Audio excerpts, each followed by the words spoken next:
नमस्कार, मी आशिष मगर. स्वागत आहे तुमचं एटीएम गुरु युट्यूब चॅनलवर. आता बघा, आपल्याला काय करायचंय, आपण याच्या आधी आता लेक्चर आपले चालू झाले कंटिन्युअसली, की नाही. आता आजचं लेक्चर जे आहे ते आहे संख्यांचे प्रकार. आता तुम्ही म्हणाल सर संख्यांचे प्रकार म्हणजे काय भानगड आहे बाबा, है की नाही.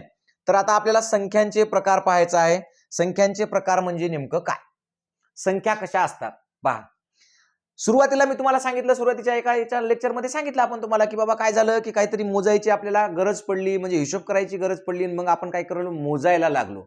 आणि मग त्या मोजण्यातून काय झाल्या, संख्या तयार झाल्या, आणि मग त्याला आपण वेगवेगळ्या पद्धतीने हिशोब करू लागलो, असं सगळं सांगितलेलं आहे आपण. आता बघा, महत्वाचं काय आहे तर पहा, आपल्या घरामध्ये वस्तू असतात, वेगवेगळ्या असतात का नाही.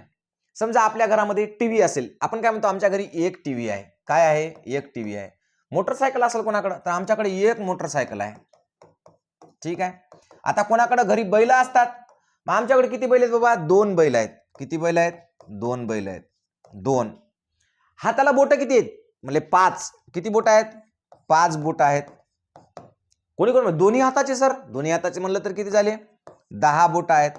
म्हणजे पहा, आपण काय केलं, ह्या सगळ्या वस्तू मोजण्यासाठी अंक वापरले. 1 1 2 5 10. काय करण्यासाठी, वस्तू मोजण्यासाठी आपण हे सगळे अंक वापरलेले आहेत. म्हणजेच पहा, वस्तू मोजण्यासाठी आपण हे अंक वापरतो. घरातल्या वेगवेगळ्या वस्तू असतात. कोणाच्या घरी कप, आमच्या इथं अर्धा डझन कप आहे. तो अर्धा डझन म्हणजे किती झाले, मग 6 कप. किती झाले, 6 कप झाले. कोणी कोणी वही आणायला जाते, तर ते सांगते, काय सांगते, मला काय करा, 10 वह्या पाहिजे, 5 पेन पाहिजे, 4 खोड रबर पाहिजे. असं आपण सगळं मोजत राहतो. कधी कधी आपल्या घरी कधी कधी हिशोब पण चालू असते. आई बाबाला म्हणते, मला 200 रुपये द्या. किती रुपये द्या म्हणते, 200 रुपये द्या. कधी कधी वडील आईला म्हणतात, तुझ्याकडे काय असले तर पाहू बरं, 500 रुपये म्हणजे 500 रुपये. असे वेगवेगळ्या पद्धतीने आपण काय करत असतो, अशा वेगवेगळ्या पद्धतीने आपण घरात एकमेकांना काही सांगत असतो, संख्यांच्या स्वरूपामध्ये, म्हणजे मोजत असतो गोष्टी, आहे की नाही.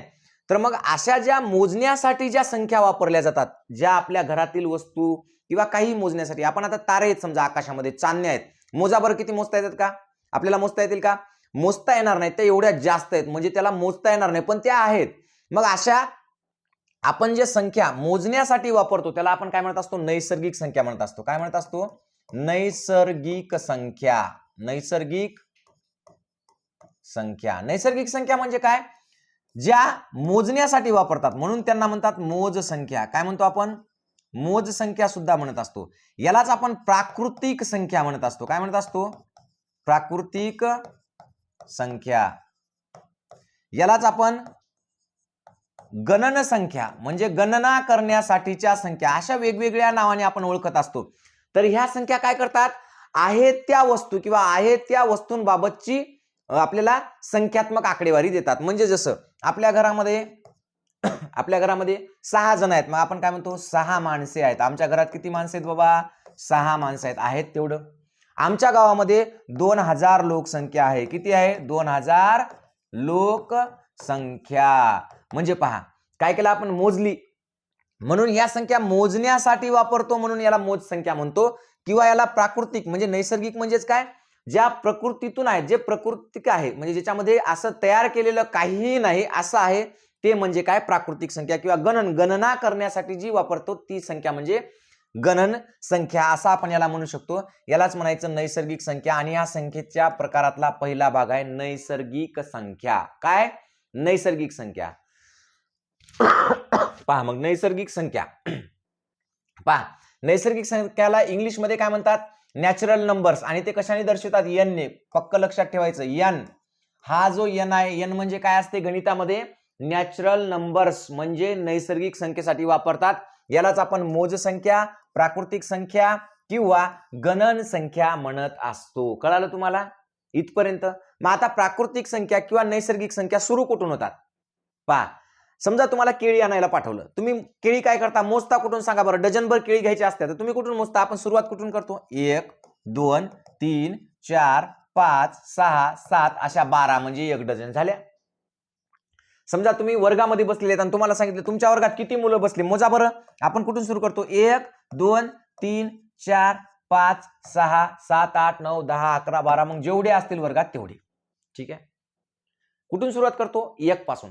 तुमच्या घरी गायी आहेत, बैल आहेत, तुम्हाला म्हणले चला मोजा, तुम्ही काय करता? 1 2 3 सुरू केलं मोजायला, बरोबर.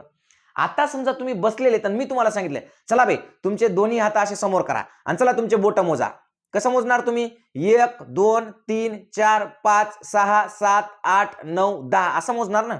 का धरले बोट आणि चालू केले 5 6 7 8 9 10 11 12 13 14 15 15 14 असं शक्य आहे का? नाही. कुठून सुरू करतो आपण मोजायला? मोजायला नेहमी आपण 1 पासूनच सुरुवात करतो. डायरेक्ट असं मोजतो का 8 9 10 11 12? नाही. मोजायला कुठून सुरुवात करतो आपण? 1 पासून मोजण्याची सुरुवात करत असतो आपण. कुठून करत असतो? 1 पासून मोजण्याची सुरुवात करत असतो. आणि या मोज संख्यालाच आपण काय म्हणत असतो? नैसर्गिक संख्या. आणि म्हणून नैसर्गिक संख्यांची सुरुवात कुठून होते? तर नैसर्गिक संख्यांची सुरुवात 1 पासून होते. पहिला महत्वाचा मुद्दा पहा. नैसर्गिक संख्यांची सुरुवात 1 पासून होते. कुठून होते नैसर्गिक संख्यांची सुरुवात? 1 पासून होते. पक्क लक्षात ठेवायचं. पहा 1 पासून सुरू झाली, मग याच्यानंतर किती येईल? 2 येईल, मग 3 येईल, मग 4 येईल, मग 5 येईल, मग 6 7 8 9 10 11 12 13 14 15 16 17 18 19 20. आकाशातले तारे मोजाता आपण मोजून मोजून मोजून मोजून थकून जाऊ, पण मोजणं होतील का? मोजता येणार नाहीत. म्हणजे मग मोठ्यात मोठी नैसर्गिक संख्या आपल्याला सांगता येईल का? सांगताच येणार नाही. ती इतकी मोठी असेल, इतकी मोठी असेल की आपल्याला सांगता येणार नाही. आणि म्हणून त्याला आपण म्हणत असतो अनंत. काय म्हणत असतो? अनंत. मोठ्यात मोठी कशी असते? अनंत. आणि अनंत कसं दर्शवित असतो आपण? हे बघा असं. हे अनंत. काय? अनंत. काय दर्शवलं आपण याला? अनंत. अनंत म्हणजे काय? की सांगता येत नाही बाबा आता ही किती मोठी येते. इन्फिनिटिव्ह. अनंत. सांगता येत नाही. अनंत म्हणजे सांगता येत नाही. सांगता येत नाही. मोठ्यात मोठी संख्या सांगता येते का? नैसर्गिक सांगता येत नाही. तुम्हाला म्हणलं तुम्हाला केस किती येतं मोजा, मोजता येतील का? मोजता येत नाही. एखादं जंगल आहे मोठंच्या मोठं आणि त्या जंगलामध्ये विचारलं की सगळ्या झाडाची पानच मोजा, मोजता येतील का? किती असतील? खूप. म्हणजे ते नैसर्गिक आहेत, ते आहेत आपल्या डोळ्यासमोर, आपल्या डोळ्यानं दिसायत, पण मोजता येतील का? मोजता येत नाही. म्हणजे मोठी संख्या सांगता येते का आपल्याला? मोठ्यात मोठी 1 करोड 10 करोड 20 करोड 100 200 1000 लाख कोटी त्याच्यापेक्षा मोठा आपल्याला मोजता येईल का? मोजता येत नाही. आणि म्हणून मग त्याला काय म्हणतात? अनंत असं म्हणतात. म्हणजेच नैसर्गिक संख्या म्हणजे काय? तर मोज संख्या, मोजण्यासाठी वापरल्या गेलेल्या संख्या. आणि मग त्याची सुरुवात कुठून होते? 1 पासून होते. पक्क लक्षात ठेवलं तुम्ही? 1 पासून सुरुवात होते आणि 1 पासून आपण मग त्याला मोजत जातो. 1 2 3 4 5 6 7 8 ते शेवटी कुठपर्यंत? अनंतपर्यंत. मग आता याच्यावरच प्रश्न तयार होतो नैसर्गिक संख्येचा, की पहा पहिली गोष्ट, नैसर्गिक संख्या म्हणजे रिकामी जागा होय. काय होय? मोज संख्या होय. नैसर्गिक संख्या म्हणजे काय? मोज संख्या. म्हणजे जे निसर्गामध्ये असलेल्या वस्तूंना मोजण्यासाठीची संख्या. दुसरी महत्वाची गोष्ट काय? की कोणतीही गोष्ट मोजण्यासाठी आपण सुरुवात कुठून करतो? 1 पासून करतो बाळांनो. म्हणून त्याची सुरुवात कुठून होते? 1 पासून होते. मग नैसर्गिक संख्या मोजता येतात त्या कुठून सुरुवात होते? 1 पासून. ठीक आहे. मग अशा प्रकारे आपल्याला नैसर्गिक संख्या सांगता येतील. 1 पासून सुरू होतात आणि शेवटी किती असतात? अनंत असतात. अनंत म्हणजे मोठ्यात मोठी नैसर्गिक संख्या सांगा म्हणलं तर सांगता येईल का? नाही. पण जर तुम्हाला विचारलं की लहानात लहान नैसर्गिक संख्या सांगा, लहानात लहान नैसर्गिक संख्या कोणची? तर लहानात लहान नैसर्गिक संख्या कोणची सांगाल तुम्ही? 1. कोणची? 1. कारण लहानात लहान नैसर्गिक संख्या सांगता येते, पण मोठ्यात मोठी सांगता येते का? नाही. मग मोठ्यात मोठी विचारली तर काय सांगावं लागेल आपल्याला? मोठ्यात मोठी काय आहे? अनंत. किंवा मग असं जर चिन्ह आलं तर हे चिन्ह अनंत म्हणावं लागेल, किंवा याला असं चिन्ह येत असतं ते चिन्ह म्हणा, आहे की नाही? याला म्हणतात अनंत. कळालं? मोठ्यात मोठी संख्या सांगता येत नाही. किंवा मग नैसर्गिक संख्यांची सुरुवात कुठून होते म्हणलं तरी उत्तर काय असेल? 1. पहा म्हणजे सगळ्यात लहान नैसर्गिक संख्या 1. नैसर्गिक संख्याची सुरुवात कुठून होते? 1 पासून होते. 1 पासून काऊन होते? कारण आपण मोजायला सुरुवात केली की पहिला आकडा 1च असतो. वकटी रंडू नाडू मोलू आयदू, आहे की नाही? तेलुगू भाषेमध्ये पाहिलं की नाही तुम्ही? वकटी पासून सुरू होते, आहे ना? आपल्या सगळ्या भाषा येतात. इंग्लिश मधून गेले तर 1 2 3 4 5 6 7 8 9 10, है ना? मग असं. आणि मराठीत म्हणलं तर 1 2 3 4 5 6 7 8 9 10. कळालं? आणि मग असं 11 12 13 कुठपर्यंत बी? अनंतपर्यंत. तर पहा अशा प्रकारे नैसर्गिक संख्या कळाल्या. नैसर्गिक संख्या म्हणजे मोज संख्या, ज्यांची सुरुवात 1 पासून होते. सगळ्यात लहान नैसर्गिक संख्या 1, सगळ्यात मोठी सांगता येत नाही. आता महत्वाचं तुम्हाला सांगतो बघा काय आहे. नैसर्गिक संख्यांची बेरीज नैसर्गिक संख्याच येते. पहा नैसर्गिक संख्या किती आहे 2, अधिक याच्यात नैसर्गिक संख्या मिळवा 3, 3 आणि 2 किती झाले हो 5, 5 ही सुद्धा काय नैसर्गिक संख्याच आहे. नैसर्गिक संख्याच, कळालं? ओके राईट आहे. काय नैसर्गिक संख्याच आहे. म्हणजे तुम्ही समजा असं लिहिलं 210 अधिक 512 आणि चला बेरीज करा बरं. याची किती झाली 0 आणि 2 2च, 1 आणि 1 2, 5 आणि 2 7, किती झाले 722. काय आली नैसर्गिक संख्याच आली. नैसर्गिक संख्या ह्या नेहमी धन असतात. कशा असतात आणखी एक गोष्ट लक्षात ठेवायची, नैसर्गिक संख्या कशा असतात धन असतात, धन, आणि त्या पूर्ण अंकात असतात. म्हणून यालाच नैसर्गिक संख्यांना काय म्हणतात धन पूर्णांक. काय म्हणतात धन पूर्णांक, म्हणजे धन असलेले पूर्णांक म्हणजेच काय नैसर्गिक संख्या.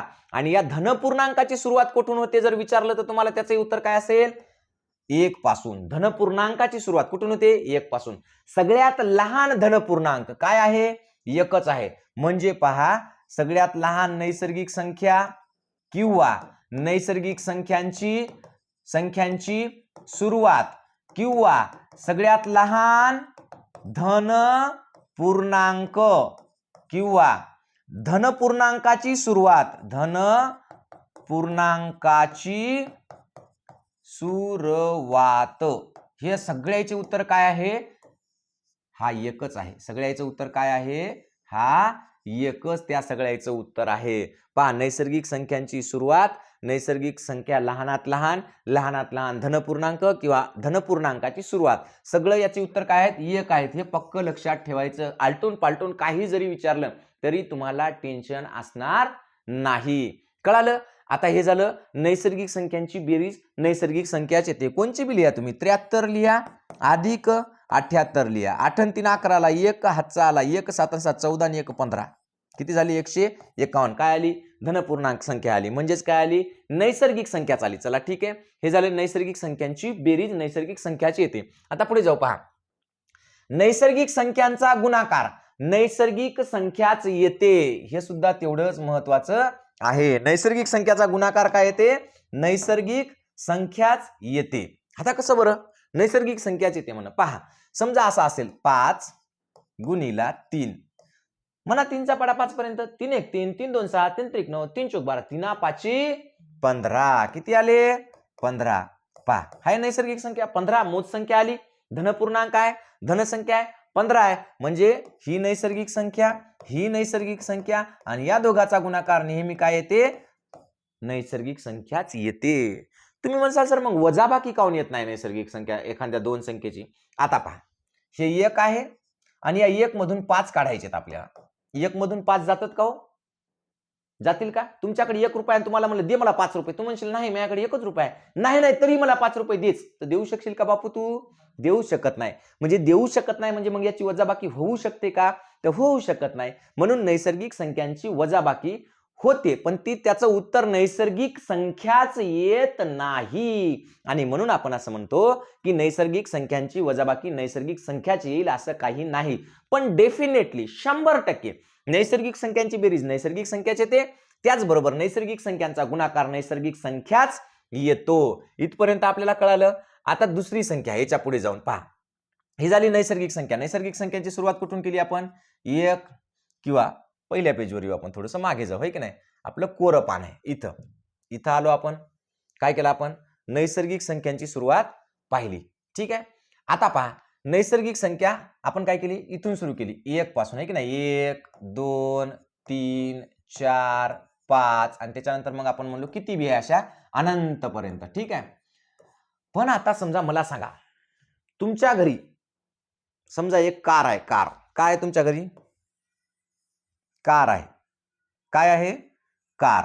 अशी मस्त कार आहे तुमच्या घरी, है की नाही. पण ही काहीतरी खराब झाली म्हणा, काहीतरी झाली म्हणा, तुम्ही हिला विकून टाकलं. काय केलं? विकून टाकलं. मग तुम्हाला प्रश्न विचारला कोण, सांगा तुमच्या घरी कार किती? तुम्ही काय म्हणसाल? आमच्या घरी कारच नाही.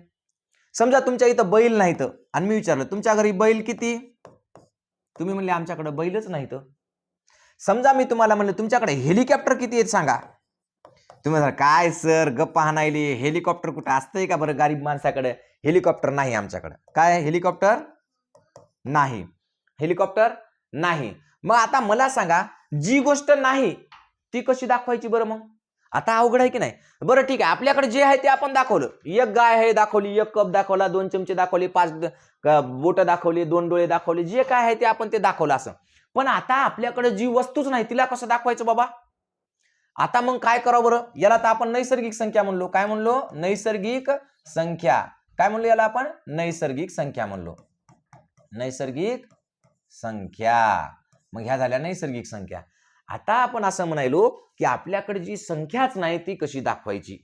मी विचारलं तुमच्या घरी रेल्वे किती आहेत हो? सांगा बरं. तुम्ही म्हणता सर रेल्वे कुठं असते का आपल्या घरी? काही म्हणता राव तुम्ही. पण आपल्याला विचारायचं काम आहे. सांग मग बाब्या, ए बाळा तुझ्याकडे रेल्वे किती आहेत मग? तू त्या जत्रेतल्या दाखवशील ना, हे बा सर माझ्याकडे 2 रेल्वे आता. जत्रेतल्या नाही, खऱ्या खऱ्या आता का नाही. मग काहीच नाहीला काय म्हणायचं आपण? मग काहीच नाहीला आपण काय म्हणतो? शून्य. काय म्हणतो? शून्य.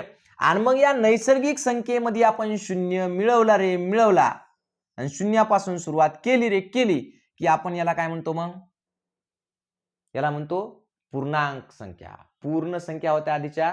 आता पहा नैसर्गिक संख्या म्हणलं की याला पूर्ण संख्या काय म्हणायचं? याला पूर्ण संख्या. काय म्हणायचं? पूर्ण संख्या. याला म्हणतो आपण पूर्ण संख्या.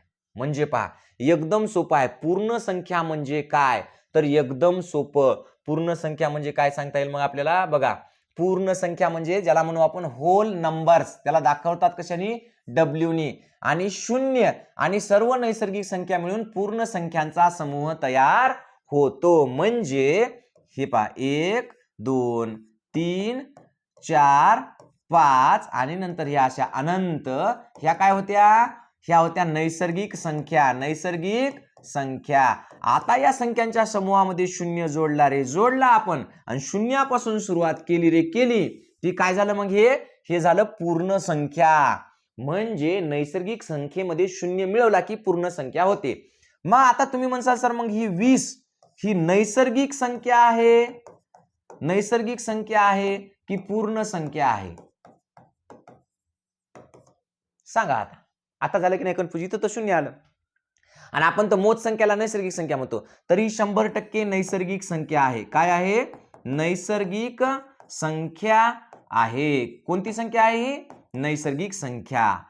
पण काही नाही म्हणून जेव्हा शून्य येते, काहीही नाही म्हणून जेव्हा शून्य येते तेव्हाच फक्त ती पूर्ण संख्या असते. काही नाही म्हणजे 20 मधून 20 गेले, काहीच उरलं नाही, शिल्लक शून्य उरला. शून्य नावाची एकही वस्तू आपल्याकडे नसते आणि म्हणून याला म्हणायचं पूर्ण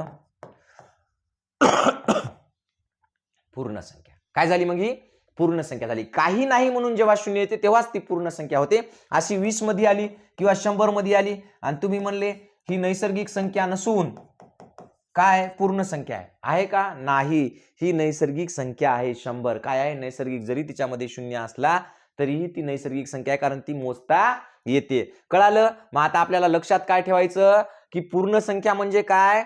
जर नैसर्गिक संख्येच्या समूहामध्ये शून्य मिळवला की जो संख्या समूह तयार होतो त्याला आपण पूर्ण संख्या म्हणतो. म्हणजे अगदी सोपं, नैसर्गिक संख्यामध्ये शून्य टाकला किंवा मिळवला, त्यांच्या समूहामध्ये शून्य मिळवला की काय होते?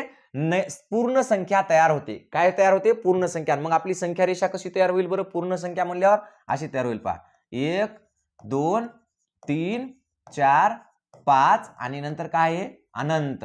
पण आता याच्या आधी जर आपण शून्य लिहिला या संख्या रेषेवर, काय या संख्या रेषेवर जर आपण शून्य लिहिला तर मग हा समूह कशाचा तयार झाला? हा समूह झाला पूर्ण संख्यांचा समूह. पूर्ण संख्यांचा समूह. आणि मग या पूर्ण संख्यांच्या समूहामध्ये काय काय असते? शून्य अधिक नैसर्गिक संख्या. काय काय असते? शून्य अधिक नैसर्गिक संख्या. एवढं पक्क लक्षात ठेवायचं. पूर्ण संख्या म्हणजे काय? नैसर्गिक संख्या ज्याची सुरुवात 1 पासून होते, मोजता येतात त्या संख्या, आणि त्याच्या आधी शून्य म्हणजे मग काय झालं? पूर्ण संख्या झाला. आणि पूर्ण संख्या कशाने दाखवतात? इंग्रजी अक्षर डब्ल्यू नी. म्हणजे त्याला म्हणतो आपण होल नंबर्स. काय म्हणतो? होल नंबर्स असं म्हणत असतो आणि त्याला डब्ल्यू ने आपण दाखवत असतो. कळालं? पूर्ण संख्या म्हणजे काय? नैसर्गिक संख्या आणि शून्य मिळून पूर्ण संख्या तयार होतात. आता याच्यामध्ये सुद्धा महत्वाचं काय की पहा, पूर्ण संख्येमध्ये सगळ्यात लहान पूर्ण संख्या जर विचारली आपल्याला, सगळ्यात लहान पूर्ण संख्या तर काय येईल? शून्य. पूर्ण संख्येची सुरुवात कुठून येते म्हणलं तर पूर्ण संख्या सुरू कुठून होतात म्हणलं तर शून्य, है की नाही? पण जर तुम्हाला विचारलं सगळ्यात लहान धन पूर्णांक तर मात्र शून्य नाही, कारण शून्य हा धनही नसतो आणि ऋणही नसतो. पहा, पक्क लक्षात ठेवा, शून्य हा धनही नसतो, धनही नाही आणि ऋणही नाही. हा दोन्ही पण नसतो, हा धनही नसतो आणि ऋणही नसतो. पहा, असा जर शून्य लिहिला असेल तर तुम्ही म्हणसाल सर याच्या समोर चिन्ह नाही म्हणजे हा धन आहे का? नाही, शून्य हा धनही नसतो आणि ऋणही नसतो, पक्क लक्षात ठेवायचं. त्याच्यामुळे लहान पूर्ण संख्या, सगळ्यात लहान पूर्ण संख्या शून्य. पूर्ण संख्यांची सुरुवात कुठून होते? शून्यापासून होते. सगळ्यात मोठी पूर्ण संख्या सांगता येत नाही, कारण शून्याच्या नंतर काय चालू होतात? नैसर्गिक संख्या, आणि मग त्या सांगता येतात का? सांगता येत नाही. मग सगळ्यात मोठी धनपूर्णांक संख्या सांगता येत नाही, कारण ते काय असतात? अनंत असतात. अनंत हे सुद्धा काय? अनंत. म्हणजे एक गोष्ट पक्की लक्षात ठेवायची की शून्य जरी त्याच्यामध्ये टाकलेला असला तरी त्याला आपण सगळ्यात लहान धनपूर्णांक म्हणत नाही. सगळ्यात लहान धनपूर्णांक एकच आहे. धनपूर्णांकाची सुरुवात एक पासूनच होते. शून्य हा धनही नाही आणि ऋणही नाही, पक्क लक्षात ठेवायचं. आता बघा, पूर्ण संख्या झालं. आता पूर्ण संख्यांची बेरीज करता येते. आता तुम्ही म्हणसाल सर पूर्ण संख्यांची बेरीज कशी? तर पहा, 3 अधिक 0 किती झाले? 3 आणि 0 3च, बरोबर आहे. बेरीज करता आली. गुणाकारही करता येते. 3 गुणिला 5, 5 त्रिक 15 झाले, 5 त्रिक 15. अशा पद्धतीने याचं काय करता येते? आपल्याला पूर्ण संख्यांची बेरीज करता येते, पूर्ण संख्यांचा गुणाकार करता येते, पण पूर्ण संख्यांची वजाबाकी करता येईलच असं नाही. काढा 0तून 5, मग करता येईल का वजाबाकी आपल्याला पूर्ण संख्यांची? काही ठिकाणी करता येईल. 7 वजा 0 बरोबर किती झाले? 7 मधून 0 गेला, 0च राहिला. करता येईल वजाबाकी काही ठिकाणी, पण काही ठिकाणी करता पण येणार नाही. 0तून 5 जातील का? जात नाहीत. म्हणजेच पूर्ण संख्यांचा गुणाकार करता येतो, पूर्ण संख्यांचा बेरीज करता येते, पण त्याचं उत्तर पूर्ण संख्याच येईल असं काही नाही. कशाचं? वजाबाकीचं. म्हणून वजाबाकी करता येईलच असं नाही म्हणायलो आपण. वजाबाकी करता येईलच असं आहे का? नाही, वजाबाकी करता येईलच असं काही नाही. हा, पण पूर्ण संख्यांची बेरीज केली तर उत्तर काय येते? पूर्ण संख्याच येते. पूर्ण संख्यांचा गुणाकार केला तर उत्तर काय येते? पूर्ण संख्याच येते. पण पूर्ण संख्याची वजाबाकी केली तर उत्तर पूर्ण संख्याच येईल असं काही नाही. म्हणजे याची वजाबाकी करता येईलच असं काही नाही, पण बेरीज आणि गुणाकार करता येते. आता झालं आपल्याकडे काय काय आलं? आता आपण 2 गोष्टी शिकलो. कोणकोणत्या? 0, 1, 2, 3, 4 आणि 5 असं लिहिलं, आणि आपण पुढे लिहिलं अनंत. काय लिहिलं? अनंत लिहिलं. आणि आपण आता इथे संख्या रेषेमध्ये समजा जर टाकलं तर याला आपण काय नाव दिलं? आपण याला नाव दिलं पूर्ण संख्या.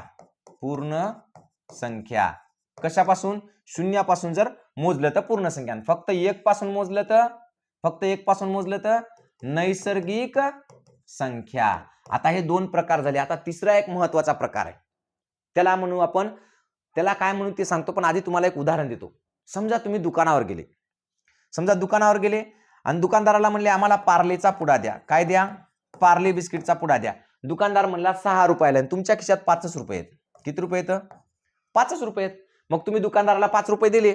दुकानदार म्हणला पुडा 5 रुपयाला नाही 6 रुपयाला आहे. तुम्ही म्हणले नाही आमच्याकडे 1 रुपया नाही सध्या. मग काय करतो दुकानदार? तुम्हाला ते पुडा 5 रुपयाला देतो, पण काय म्हणतो माहितीये का? 5 रुपयाला नाही, तो 6 रुपयाला. 1 रुपये तुमच्याकडे राहिला.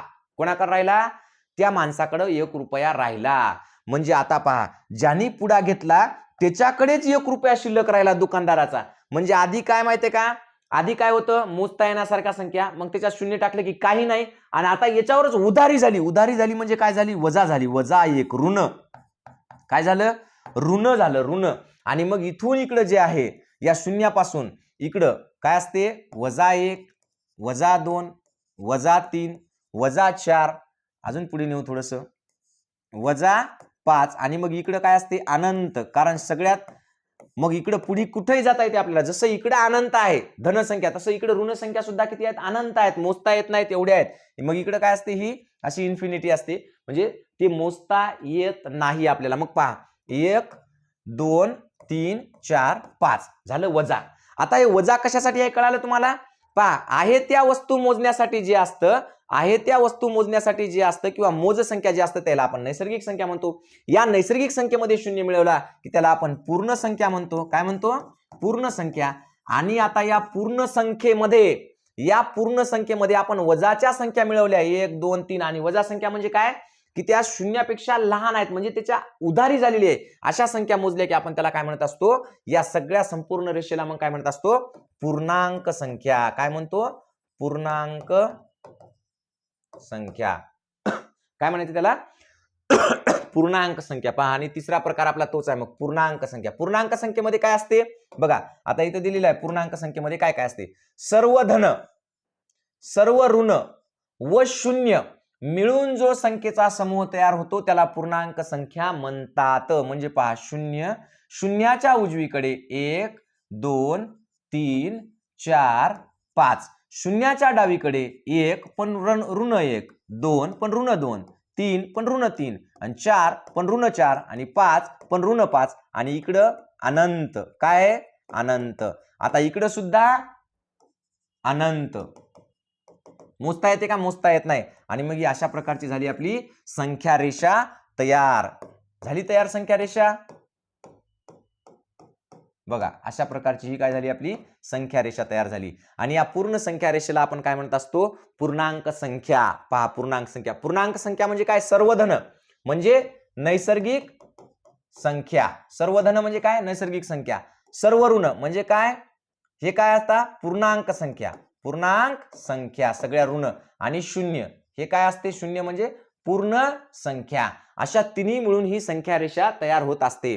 आता आपण काय पाहिलं की बाबा सगळ्यात नैसर्गिक संख्येची सुरुवात कुठून होते? नैसर्गिक संख्यांची सुरुवात कुठून होते? 1 पासून होते. किंवा धनपूर्णांक कुठून सुरू होतात? 1 पासून होतात. आणि पूर्ण संख्येची सुरुवात कुठून होते? शून्यापासून. किंवा सगळ्यात लहान पूर्ण संख्या 0. मग तसं आता ऋण संख्यांची सुरुवात कुठून होते? -1 पासून होते. पहा -1 पासून ऋण संख्येची सुरुवात होते. बरोबर आहे. तर ती कुठपर्यंत? अनंतपर्यंत. मग आता प्रश्न असा आहे की जसं सगळ्यात नैसर्गिक संख्या सगळ्यात लहान किती आहे? 1, आणि सगळ्यात मोठी सांगता येत नाही, तसं सगळ्यात लहान ऋण पूर्णांक किती आहे?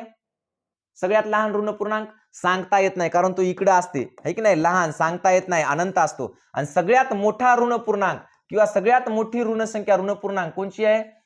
1 आहे. 1. आता तुम्ही म्हणसाल सर इथं -4 आहे, इथं -1 आहे. आता या -4 पेक्षा -1 मोठं कसं काय बाबा? बरोबर. तुमच्या मनात प्रश्न पडला असेल ना. कळायला पाहिजे ना आपल्याला की -4 पेक्षा -1 मोठं कसं काय? साधा प्रश्न आहे तुमचा. काही सोपं अवघड आहे का? नाही. तुम्हाला प्रश्न पडलाच पाहिजे. मी म्हणालो -1 मोठा आहे, -2 त्याच्यापेक्षा लहान आहे, हे त्याच्यापेक्षा लहान, याच्यापेक्षा, आणि सगळ्यात लहान तर वजा सांगताच येत नाही म्हणालो. मग सगळ्यात आता इथं प्रश्न असा आहे की सर्वात मोठी ऋण संख्या कोणची? तर सगळ्यात मोठी ऋण संख्या कोणची? -1. सगळ्यात मोठी ऋण संख्या किंवा ऋण पूर्णांक कुठून सुरू झाला? 1 पासून सुरू झाला, ती तिकडं अनंतपर्यंत. मग आता तुमच्या डोक्यात प्रश्न पडला की -1 -4 पेक्षा मोठं कसं? बरोबर आहे.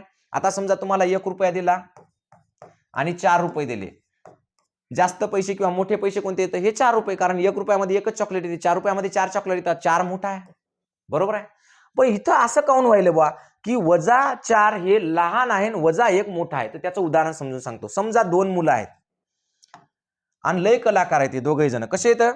लय कलाकार, लय आगाऊ आहेत. हे दोघ जण आहेत. हे एक आहे आणि हे एक आहे. हे दोघ जण काय म्हणले? चल म्हणले आपण दुकानावर जाऊ. काय म्हणले? दुकानावर जाऊ, आपण पेन घेऊ म्हणले एक एक. म्हणले चला ठीक आहे, दोघे जण पेन घेऊ म्हणले. हे दोघ जण गेले एका दुकानदाराकडे. इथं होतं दुकान. दुकानातला माणूस त्याच्याहून कलाकार या दोघांहून. हे गेलं म्हणला एक पेन द्या, हे बी गेलं म्हणला एक पेन द्या. हे म्हणला आमच्याकडे फक्त 15 रुपयेवालीच पेन आहे म्हणला. किती रुपयेवाली? 15 रुपयेवाली पेन आहे. मग आता हे याचं नाव होतं ए आणि याचं नाव होतं बी. हे म्हणला माझ्याकडे 10 रुपये आहेत. मग यानं 10 रुपयाला पेन घेतली. हे काय म्हणला? पेन 15ला आहे म्हणला. ते म्हणले बरं पेन 15ला आहे. मग मग म्हणले 5 रुपये तुझ्याकडे राहिले. आता आपण जेव्हा उधारी असते तेव्हा काय दाखवतो, वजामध्ये दाखवतो, कारण ही उधारी आहे की नाही, याच्याकडे आहे. आता ही दिसते का, मोजता येते का नाही, ती उधार आहे. उधार उधार म्हणजे काय, याच्याकडे ऋण झाले, ऋणको म्हणजे काय, कर्ज घेणारा, म्हणजे उधार 5 रुपये झाले. कोणाकडे झाले, या एककडे किती रुपये झाले, उधारीत 5 रुपये झाले, कारण याच्यावर जवळ किती होते, 10 रुपये होते. आता हे गेले याच्याकडं, पेन द्या म्हणला. हे म्हणला ठीक आहे 15 रुपयाला पेन आहे. नाही म्हणले माझ्याकडे 5 रुपये आहेत. किती रुपये आहेत म्हणले, 5 रुपये. हे म्हणला दे मला 5 रुपये. दिले मग यानं 5 रुपये, आणि याला बी पेन दिली. मग याच्याकडे किती रुपये राहिले बरं, 10 रुपये राहिले. काय राहिले, 10 रुपये. आता पहा, या एककडे किती रुपये राहिले, 5 रुपये. कोणाचे, या दुकानदाराचे. हे डी दुकानदार समजा, या दुकानदाराचे या एककडे किती रुपये राहिले, 5 रुपये. आणि या बी कडे किती रुपये राहिले, 10 रुपये. एकाकडे राहिले 5 रुपये, एकाकडे राहिले 10 रुपये. कोणाकडे जास्त राहिले, बी कडे 10 रुपये येतं, म्हणजे त्याच्याकडे जास्त राहिले. मग तुम्ही म्हणसाल तरी तुम्ही कसं म्हणाले सर की -5च लहान असते, लहानी संख्या वजाचीच मोठी असते, असं कसं म्हणाले, -5 हेच मोठा आहे कसं म्हणाले. तर आता समजा तुम्हाला परत सांगतो मी, 2 दिवसानं काय झालं, याच्या मायबापाने यायला डबल 10 रुपये दिले दोघाला बी, याला बी 10 रुपये दिले आणि याला बी, आणि हे दुकानदाराकडे गेले. मग दुकानदाराला काय केलं, येणं 10ची नोट दिली. मग त्यानं काय केलं, याला 5 रुपये वापस दिले. किती रुपये, 5 रुपये वापस दिले. म्हणजे आता ये जवळ किती रुपये उरले, 5 रुपये.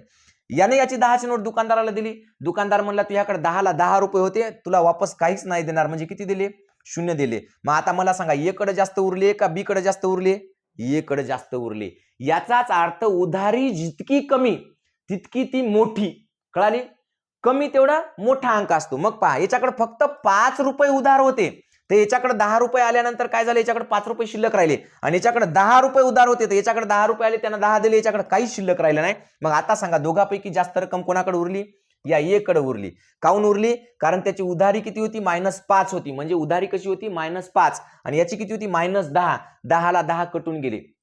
म्हणून काय झालं, कळालं, एकदम सोपं करून सांगितलं. असं तुम्हाला जगात कोणी बी सांगणार नाही. पहिली गोष्ट तर शून्य कशासाठी, काही नाही दर्शवण्यासाठी.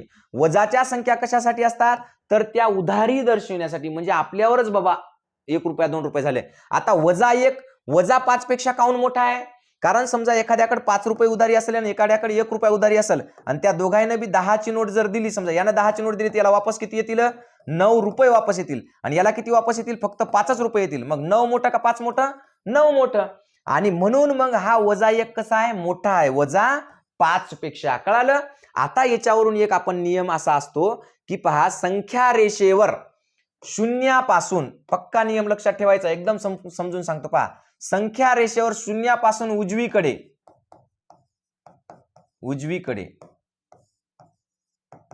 किंमत वाढत जाते. काय होते, वाढत जाते. आणि संख्या रेषेवर शून्यापासून डावीकडे किंमत कमी होते. काय होते, कमी होत जाते. म्हणजे पहा, 1 जेवढा मोठा आहे त्याच्यापेक्षा लहान 2, त्याच्यापेक्षा लहान 3, त्याच्यापेक्षा लहान 4, त्याच्यापेक्षा लहान 5, लहान लहान लहान होत जाते, कमी होत जाते. आणि इकडं 1 पेक्षा 2 मोठा, 2 पेक्षा 3, 3 पेक्षा 4, 5, 6 असं मोठी मोठी मोठी होत जाते. मग अशा प्रकारे आपल्याला सांगता येईल. आणि म्हणून मग याच्यावरून आपल्याला असं म्हणता येईल की सगळ्यात मोठा ऋण पूर्णांक, सगळ्यात मोठा ऋण पूर्णांक काय आहे, सगळ्यात मोठा ऋण पूर्णांक -1 हा सगळ्यात मोठा ऋण पूर्णांक आहे. सगळ्यात लहान ऋण पूर्णांक सांगता येत नाही, सगळ्यात लहान ऋण पूर्णांक सांगता येत नाही. म्हणजेच कसा आहे, अनंत आहे. कसा आहे, अनंत. सांगता येतो का, सांगता येत नाही.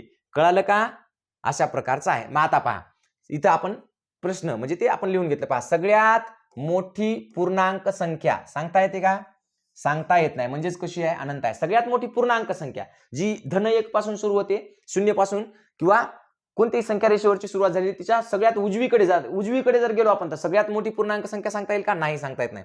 सगळ्यात लहान पूर्णांक संख्या सांगता येत नाही, कारण त्या पूर्ण संख्या रेषेला आपण काय म्हणतो, पूर्णांक संख्या म्हणतो. पूर्णांक तिन्ही मिळून. मग सगळ्यात लहान पूर्णांक संख्या सांगता येईल का, सांगता येत नाही. बरं, मग पूर्णांक संख्यांची सुरुवात कुठून होते सांगता येईल का, सांगता येत नाही, कारण सगळ्यात लहान पूर्णांक संख्या आपल्याला सांगता येते का, सांगताच येत नाही. मग त्याच्यानंतर पहा, सगळ्यात लहान धन पूर्णांक संख्या किती आहे, 1. सगळ्यात मोठी ऋण पूर्णांक संख्या किती आहे, 1. शून्य ही धनही नाही आणि ऋणही नाही. शून्य धनही नाही, ऋणही नाही. आता याच्यामध्ये आपण अशी वाढ करू शकतो की सगळ्यात लहान ऋण पूर्णांक सांगता येईल का? सांगता येत नाही म्हणजेच काय असते? अनंत असते. अनंत काय असते? अनंत. सगळ्यात लहान ऋण पूर्णांक कसा असतो? अनंत असतो. तो सांगता येत नाही. एकदम सोप्या पद्धतीने अशा प्रकारे तुम्हाला मी सगळं सांगितलेलं आहे. संख्यांचे प्रकार पहा. संख्यांचे प्रकार किती आहेत? तर पहा 3 आहेत. संख्यांचे प्रकार किती आहेत? 3. संख्यांचे प्रकार महत्वाचे बरं का. आणखी पुढे पण आहेत, पण आज शिकवलेले किती आहेत? 3 शिकवलेत. त्याच्यामध्ये कोणकोणते शिकवलेत आपण तुम्हाला? पहिलं शिकवलं नैसर्गिक संख्या. कोणत्या? नैसर्गिक संख्या. या नैसर्गिक संख्यांची सुरुवात कुठून होते? 1 पासून. 1 2 3 4 5 आणि समोर काय असतात? अनंत. कितीही मोठ्या, मोजता येत नाहीत. त्याच्यानंतर याच्यामध्ये शून्य मिसळवला की काय होते मग? पूर्ण संख्या. आणि पूर्ण संख्यांची सुरुवात कुठून होते? शून्यापासून. 0 1 2 3 4 5 आणि मग इकडे काय असतात?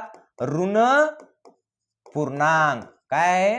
ऋण पूर्णांक आहे. ऋण पूर्णांकाची सुरुवात काय होते? -1 -2 -3 -4 -5 आणि इकडं अनंत. आणि ही सगळी मिळून मग काय झाली? ही आपली संख्या रेषा तयार झाली. बघा अशा प्रकारची. आता इकडे काय असतात? सगळे धन.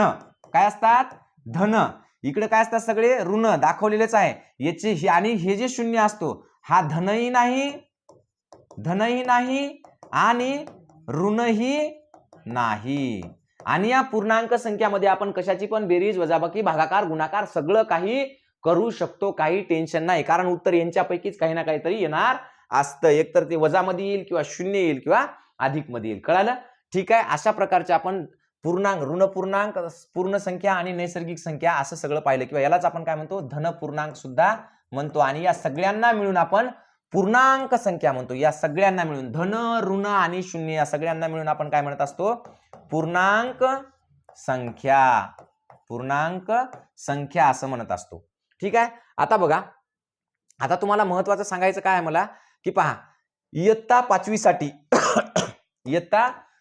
साठी आता सध्या 5वी बरोबर आहे. ज्याच्या बरोबर आणखी लक्ष घ्या, 7वी साठी म्हणजे सध्या जे 4थीला आहेत किंवा सध्या जे 7वीला आहेत, या 4थीच्या किंवा 7वीच्या मुलांना जर समजा 2025 मध्ये नवोदय किंवा स्कॉलरशिपची परीक्षा द्यायची असेल, तर आपण 5 फेब्रुवारी पासून तर 30 मे पर्यंत, म्हणजे आता या 5 फेब्रुवारी पासून येणाऱ्या तर 30 मे 2024 या 4 महिन्यामध्ये संपूर्ण बेसिक गणित शिकवणार आहे. जसं मी आता शिकवलं तसं रोज. हे तर व्हिडिओ राहतीलच, पण याशिवाय आणखी याच्यावरचे प्रश्न उत्तर, भरपूर प्रॅक्टिस आणि सगळं काही त्याच्यामध्ये असेल 5 फेब्रुवारी ते 30 मे. आणि हे सगळं असेल एटीएम गुरु एज्युकेशन चॅनल, एटीएम गुरु एज्युकेशन ऍप्लिकेशन मध्ये. EDUCATION हे काय आहे? ऍप आहे. प्ले स्टोअरला जायचं, एटीएम गुरु एज्युकेशन नावाचं ऍप घ्यायचं. इथं तुम्हाला या व्हिडिओच्या याच्यामध्ये लिंक टाकणारच आहे मी त्या ऍपची. तर जर समजा तुम्हाला असं वाटत असेल की मार्च महिन्यामध्ये सुट्ट्या लागतात, म्हणजे दुपारून सुट्ट्या असतात शाळेला, मुलं घरी अभ्यास करत नाहीत, पुन्हा उन्हाळाभर सुट्ट्या असतात, मुलं घरी अभ्यास करत नाही, अशा वेळेला तुम्ही या ऍपच्या माध्यमातून पूर्ण 4 महिने चांगला अभ्यास करून 5वी किंवा 8वी सुरू होण्यापूर्वीच तुमची सगळी बेसिक तयारी झालेली असेल, किमान 80% बेसिक तयारी तुमची पूर्ण झालेली असेल. तुम्हाला फक्त प्रॅक्टिस करायचं तेवढंच मी शिल्लक ठेवणार आहे 2025च्या नोकरीसाठी, याच्यासाठी नवोदयसाठी आणि स्कॉलरशिपसाठी. तर नवोदय आणि स्कॉलरशिप दोन्ही बॅचसाठी 5 फेब्रुवारीला ही बॅच सुरू होते. तुम्ही ऍप डाउनलोड करा. संपूर्ण 4 ते 5 महिने शिकवल्या जाईल आणि फक्त 999 रुपये त्याची किंमत असेल. याहीपेक्षा आणखी महत्त्वाचं सांगतो, जर समजा आता सध्या मराठा समाजाचा जो काही लढा चालू आहे, याच्यामध्ये जर कोणी आत्महत्या वगैरे केल्या असतील मराठा समाजाच्या कुटुंबातल्या, तर त्यांच्या घरचं जर कोणी असेल तर त्यांच्या पाल्यांना, आत्महत्या केलेल्या लोकांच्या पाल्यांना म्हणजे मुलांना ही बॅच पूर्ण फ्री राहील. त्याचबरोबर सर्वच समाजातील, सर्व बहुजन समाजातील, गोरगरीब समाजातील जे शेतकरी आहेत आणि ज्यांनी आत्महत्या केलेल्या आहेत, तर अशा आत्महत्याग्रस्त किंवा अनाथ मुलांसाठी ही बॅच फ्री आहे. त्यांनी माझ्याशी संपर्क करावा, मी त्यांना फ्रीमध्ये जॉईन करून घेईल. एवढं बोलतो आणि थांबतो. जय जिजाऊ, जय शिवराय.